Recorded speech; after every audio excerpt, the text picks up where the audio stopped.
Hi everyone, welcome back to my channel.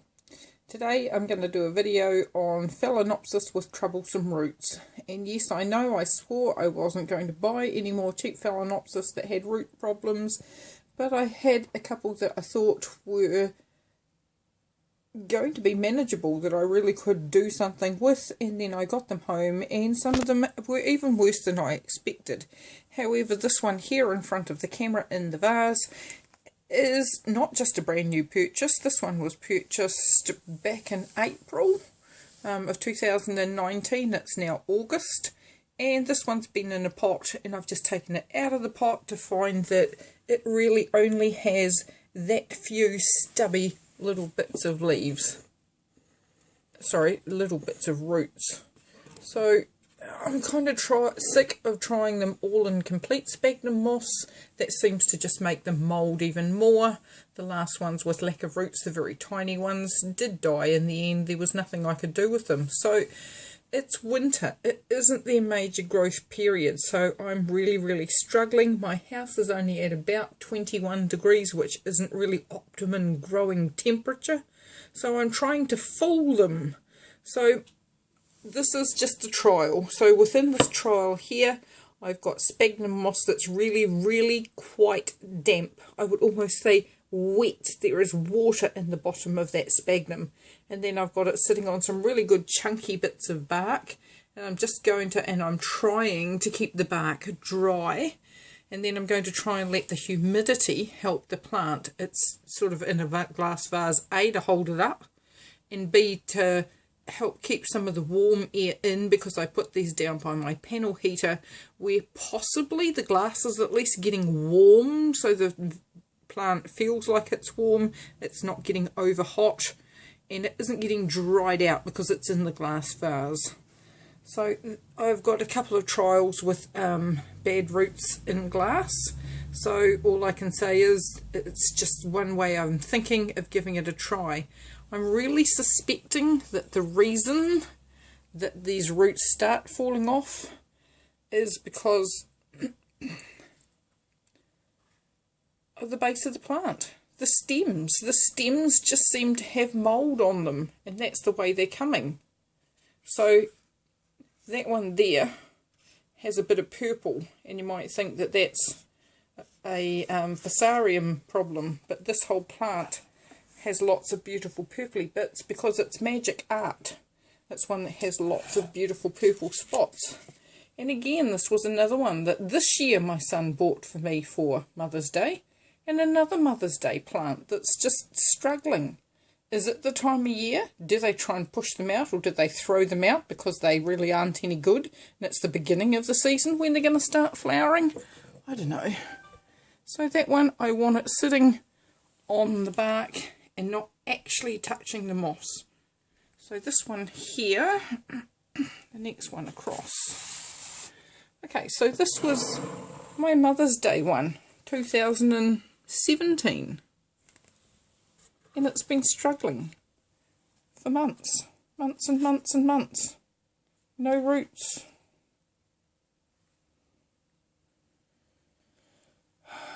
I actually had put some cinnamon in there, because I actually started to think that that next one up was rotting. All the roots that came out from in there had rotted. That's a previous spike. You can tell that it's been trying to grow. It also had some mealybug in there, which is my normal problem, because all of this marking on the back of the leaf was the mealybugs munching on the leaf when it was a baby. So I finally got myself some hydrogen peroxide again to be spraying any fungally roots, any fungally stems. So again, that one is sitting in here. Very moist bark. Sorry, very moist or wet sphagnum moss with bark on the top. So some of the bark is damp, some of it is dry. I'm trying to keep the little dead root tips in the water, but keep the actual stem dry, and see if anywhere this poor plant can actually put out some roots. It's got a very flimsy, flopsy, totally pliable leaf. one that's yellowing off, and these crazy things. So, I don't know, can only but try. None of my other methods have worked for me. The complete sphagnum moss just seems to rot off all their roots. So here I'm trying to get it, and I might have to fix that up again later, that the stem is on the bark. Those tips are actually in the wet moss. All I can do is try. So there, the stem is on the dry, and the tip is in the moss. Oh, sorry, not supposed to be tipping the phone like that. Right, so the next ones I'm having a little bit more success with. So this one I paid full price for, and it's a mini with yellow flowers and pink that I've had one other one die on me before. I bought it home. It did have some roots and some were questionable, so I repotted it straight away. I think I'm left with one bit of root, so I'm trying something different with this one. It's got perlite, it's got small bark chips, sphagnum moss on the top that I dampen on the rare occasion. I'm keeping this over by the heater. As you can tell, it's now getting a brand new leaf in there. So it's a real struggle keeping it not too hot and dry by the heater, but keeping it warm enough to actually get it to grow. And that one doesn't have a lot of actual air in the container. No air holes, I should say, but it has very, very open bark that's leaving plenty of gaps. And I'm still remembering to make sure that it gets a wet cycle, like it's been watered at the moment. You can see dampness in there. And then let it have a dry cycle for that root, because if that root just stays too wet, that'll be a goner as well. And that's probably what's helping push up my new leaf. Okay, so what else do I have? Okay, so this one has two tiny tips of root, and as you can see the leaf is really set back. So this one I purchased in September 2018, and it again has ended up with all these root problems. So this one I'm trying over the top of bark, little bits of damp sphagnum on it, but I hadn't had hydrogen peroxide, so those roots are going to get a spray soon. And that is trying there to push out another root. But those ones have all rotted, so I'm making sure it's pretty airy, nothing is compact. When I finish this video, those roots can have a spray of hydrogen peroxide. This moss is, I would say, barely damp. Just lightly placed on there so that it's getting plenty of roots to try and push those through. This one again has lots of purple on it because I put it's a deep purple. It's a waxy one with white edges and freckles and frilly white edges. It was a beautiful dark purple waxy flower. Yep, so another one set back. That leaf is much tinier than the bigger one, and it's struggling. So we can tell why people in New Zealand don't like growing Phalaenopsis as a house plant. They say they're an easy plant.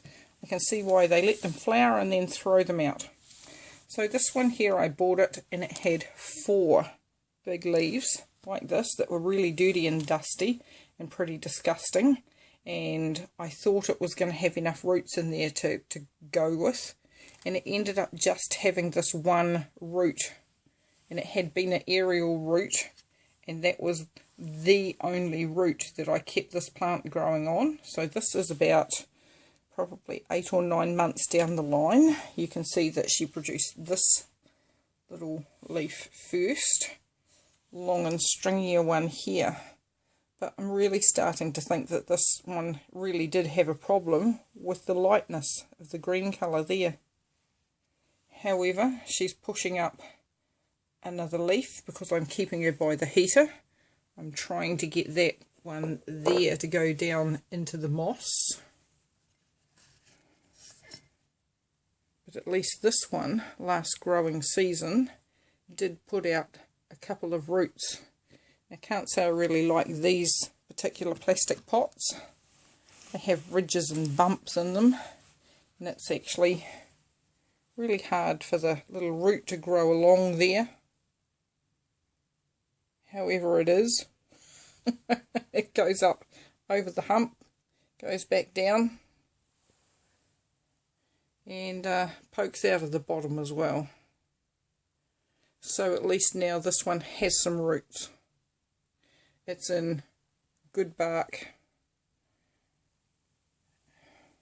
In 2017, when I started growing and repotting some of my orchids, I changed over to tui garden bark, which is an outdoor bark, and I thought it was going to be okay, but after about probably a couple of months it started getting this white fungus stuff in it, and it really hasn't been all that good. So I would definitely recommend use the best bark you can possibly get your hands on.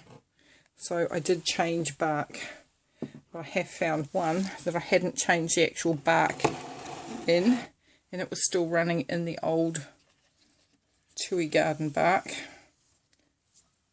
So this one here I had repotted, and I'm going to redo again. It's a medium-sized phal. Sorry, try and turn that around, keep the camera on it. It's a medium-sized phal. Last year, you can tell when I repotted it, it got a bit of setback. It only got a tiny leaf there.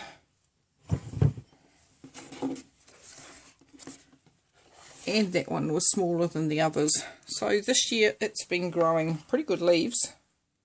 But like, there is absolutely no sign of a spike anywhere. So I was thinking, what's wrong with this one?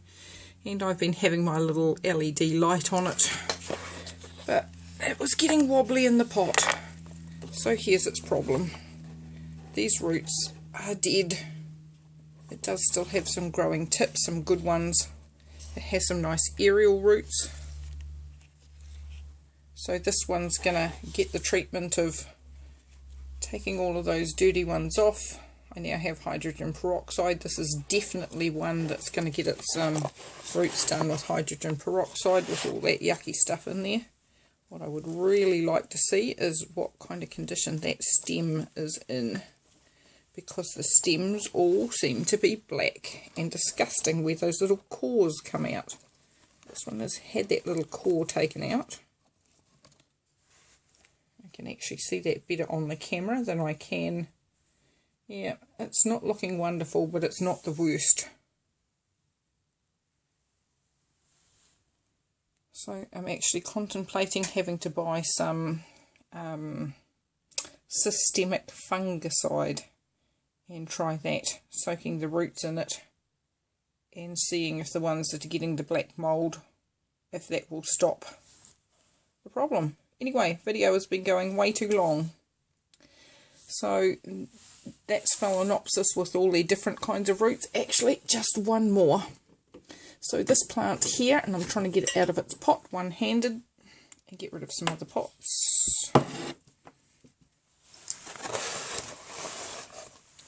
This one here was one of my original internet orders from Tucker's Orchids that look really weird. Its leaves went all yucky, and I really thought it had a virus or it had something wrong with it. That leaf's as limp as. But this bit's solid. It comes with these, like, I don't know why it does that. No idea. I'd actually thrown this out of a pot. I didn't have it in a pot at all. It was sitting in things down under my table. And at that stage I had my humidifier on the table. And the air was flowing down onto this thing. It was just sitting on a box. But it must have really liked the humidity. And it started pushing out roots. So even though there's not much in the pot to show, it really loved the humidifier. So if you have anything that's having trouble with roots and you have a humidifier, leave it bare rooted where that mist is just falling on the plant all the time. It was probably going on that plant for 3 or 4 weeks with just the humidity going. So I actually need to get in and check those roots down there and see whether they've remained any good or not. But yes, if they're still alive, I think that's another one that will go into some systemic fungicide. It's got a spike on it, which I probably shouldn't let it do. If I really want to try and save that orchid, that spike should come off. However, there you go, root problems. Phalaenopsis orchids. We all get root problems with our Phalaenopsis. Some grow real good and some don't. It depends on the condition, a whole lot of the plant, when the seller takes it to the shop. I get a lot of mine when they've first come in the shop, especially Mother's Day ones, grabbed the prettiest one and they still had root problems. Alright, thanks everybody for watching. Sorry, rather long rambling video. If you liked it, please give me a thumbs up. If you didn't, give me a thumbs down and some suggestions. Otherwise, if you would like, please subscribe to my channel. Thanks very much everybody. See you later. Bye.